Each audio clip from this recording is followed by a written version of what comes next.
Well, hello, and thank you so much for joining us today for the Daily Dose. My name is Spencer Osborn, and I have the privilege of being the pastor of the high school ministry at the Fallbrook campus. Today, we're going to be in Matthew chapter 5.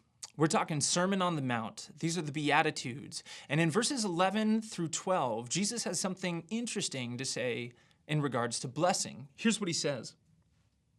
Blessed are you when people insult you, persecute you, and falsely say all kinds of evil against you because of me.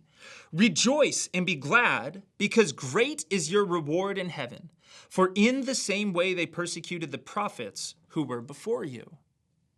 Now you see, there's a fire that tests us. It's not a literal fire, but it's a fire made of pressure. It's a fire of pushback. It's a fire of pain, and it can come in the form of criticism. It can come in the form of exclusion, or it can come in the form of simply being misunderstood. And if you've ever tried to live your faith out loud, you probably know exactly what kind of fire it is that I am talking about.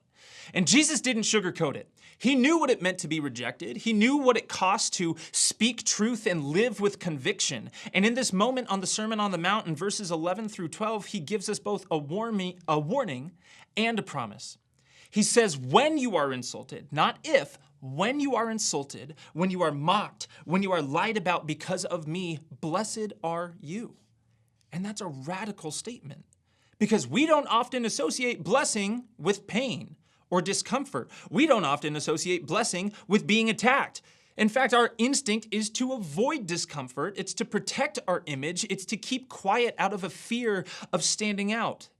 But Jesus comes and he flips the script yet again. He says, blessed are you, not because the fire feels good, but because it means that your faith is real.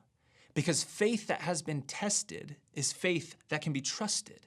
And he promises that you are not alone in the midst of it. He says you are not forgotten and you are not losing even when it feels like you are. In fact, you're precisely where Jesus promised that his followers would be, in the world, but not of it. Facing trials, but not crushed. Misunderstood, but not unloved. Blessed. You see, he sees every choice that you make to stand strong when it would be easy to blend in. He sees every moment you keep your joy when others expect you to break. So what do you do when the fire comes? What do you do in the midst of circumstances that are outside of your control? Well, right here, according to this, you rejoice. You choose joy not because of the pain, but because of the purpose. You're sharing in the sufferings of Jesus, and your witness is shining brighter than ever before. And so let that truth strengthen you.